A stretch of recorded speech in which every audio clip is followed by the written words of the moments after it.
I mean, again, it's the biggest game. It marks all the game. You know, what your season is predicated on is whether or not you win or lose against the team on fourth. And for us, again, it's take care of our job, to go win the ball game itself, put a man on a man and execute. So on their behalf, I know that they talked about wanting to spoil the season and this and that. But all we're worried about is making sure what we take care of is inside our locker room and just going out and executing. Hey, Billy, I think I asked you this like 2 months ago, and you accused me of it being a headline question. It's not. Yeah. JT was here at the beginning when you were, and Urban Meyer was just starting. It was the first quarterback that he recruited to Ohio State.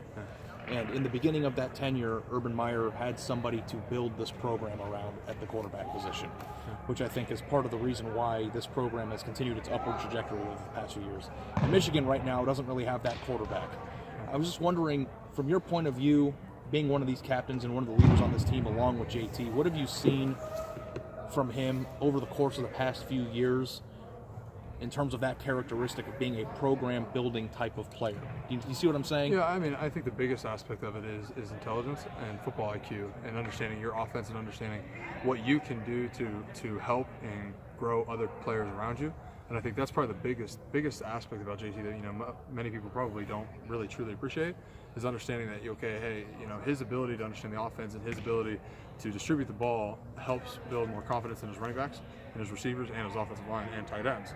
So instead of it just being I'm really good and I can only impact just the running back who's next to me because I can tell him what the play is, but I can make everybody else grow around us. And I think that's probably the biggest thing. So if you're talking about a pivotal player in a program and what makes them so important, I think it's probably that ability to make. Do you build a program around a quarterback, a young quarterback? I don't know necessarily whether or not it's a quarterback, but I think a quarterback position is probably it is very pivotal.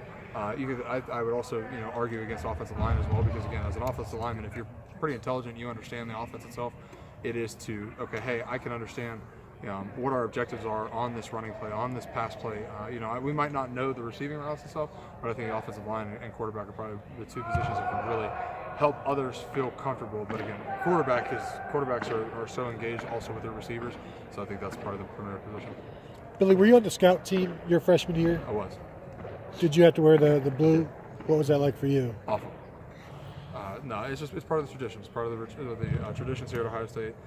Everybody who's on the scout team or freshmen or whoever's involved in that side of it who won't be playing, I mean, that's what you have to do. You wear the jersey, you wear the helmet, and again, it's just to continue to grow and to prolong the rivalry between us. Have you talked to any former Buckeyes who have lost this game? No. Kirk Barton. Probably. I think he might be the only one. And what has he told you about that feeling? Obviously it's terrible. It's more than just a loss itself. Again, it's going against your arch rival. It's kind of like, we always talk about, even though it's not an arch rivalry, but it's a similar, that feeling anytime you lose a game, it's a bad feeling. But again, losing that game, the premier game of the season itself, and as we hype it up to be the game itself, it's a bad feeling. So. Is the rivalry still the same even though Ohio State has dominated